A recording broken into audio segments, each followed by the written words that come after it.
First of all, I would just like to welcome each and everyone into this video. So in this video, we will try to find out the different methods which can be implemented so as to purify water, or we will try to discuss a bit about purification of water. But before going deep into this topic of purification of water, let us try to find out the main reasons to why these methods are so very significant. It is because about 71% of the total area present on Earth has been covered by water.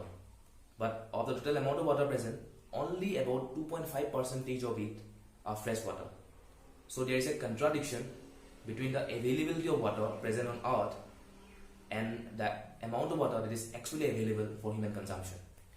So because we live in a country which is so very densely populated, so there arises a crisis of availability of fresh water. So due to this crisis, we have to implement lots of ideas and strategical methods so as to purify impure water into pure, and these methods are known as methods for purification of water. Now let us try to understand what do we mean by pure water and impure water. Talking about pure water, we mean that the water that is free from any undesirable components, which may be chemical components such as lead, arsenic, uranium, can be biological contaminants such as viruses, bacteria, protozoa, etc. Can also be suspended solids and can also be gases that may mix up with water. So purification, water purification and disinfection of water can be used for human consumption. It can also be used for various other purposes, which include medical purposes, pharmacological purposes, chemical purposes, which is used in laboratories. It is also used in various industrial applications. Also, the water that we drink or that we use for consumption purposes is not 100% pure. It does contain some kinds of salt. So there is a standard for drinking water that has been set by, they are typically set by our government or by international standards. So let us try to understand, or let us try to see the methods of purification of water. So there are three basic principal methods to which all the other methods are a part of.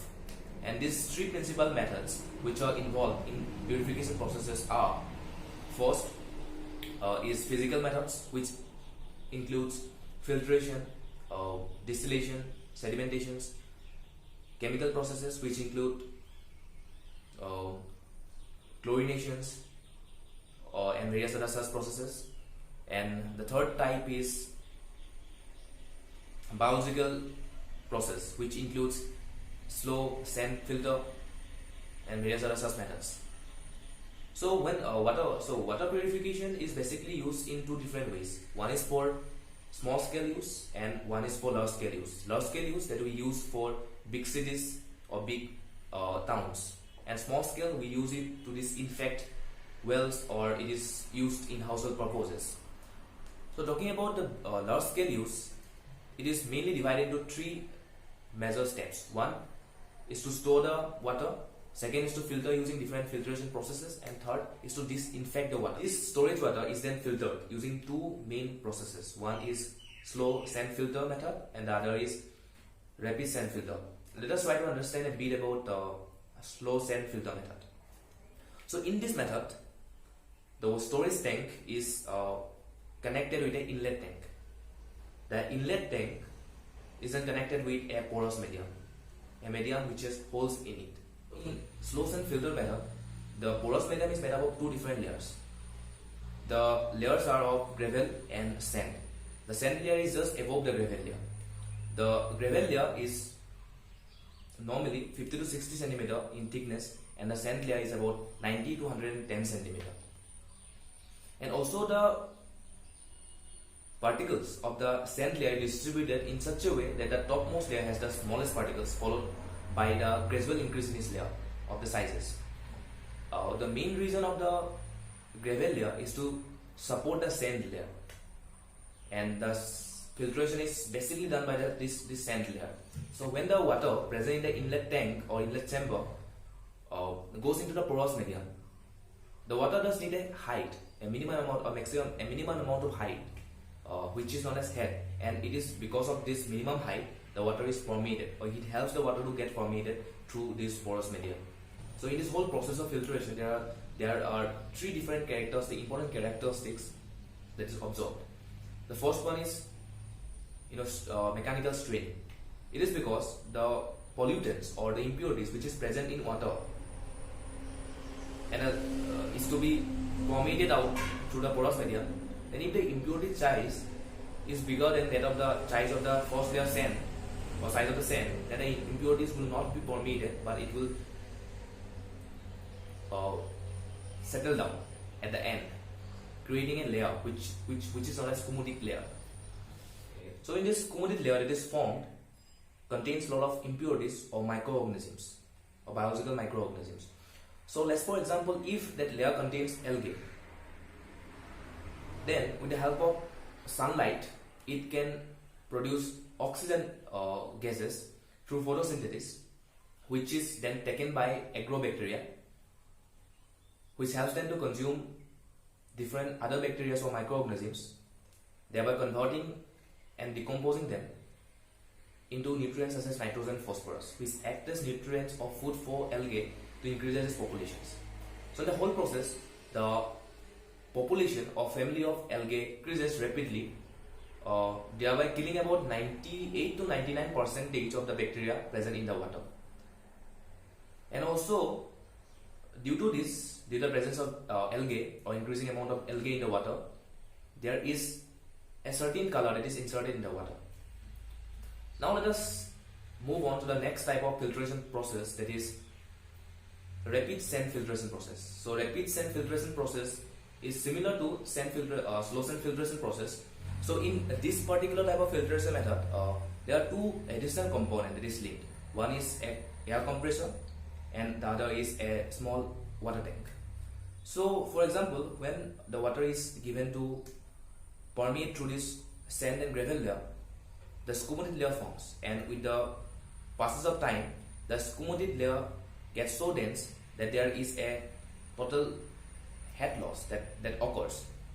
And due to this loss of head loss, the efficiency of the filtration decreases. And so as to increase its efficiency, we have to start backwashing the system.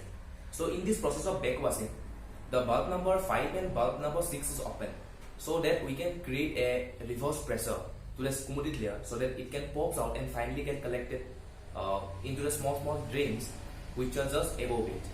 So impurities that get collected into the small drains are then connected to an outlet waste chamber by opening the bulb number 2. So because of all these processes that has been carried out, the scumated layer is getting decreased, and due to this, the head loss that has been observed before is now recovered.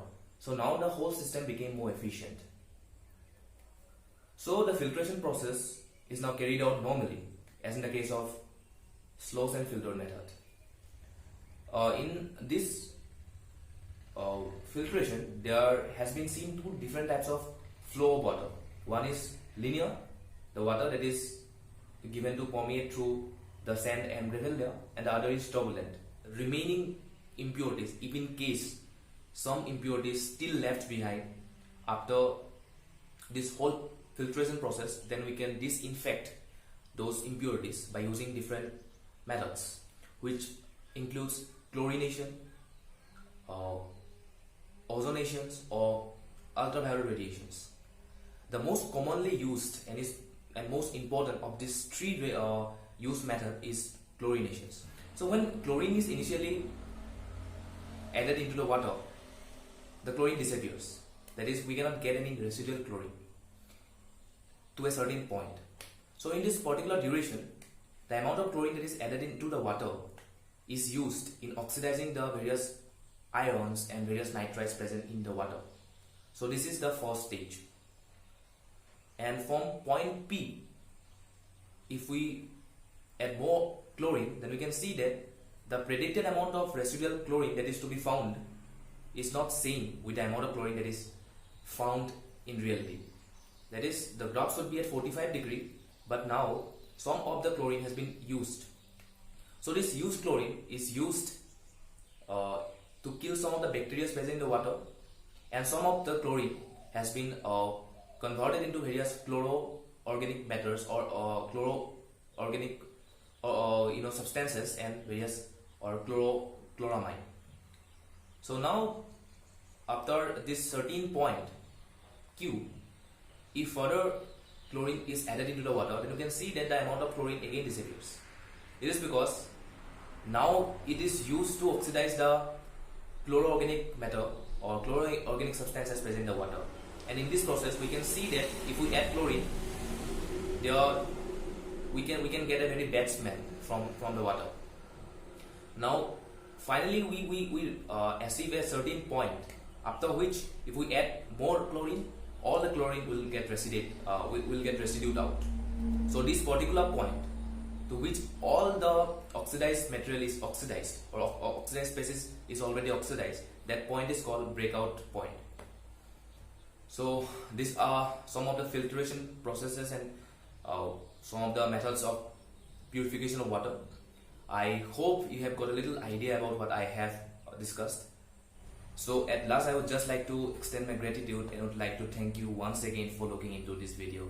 Thank you so much.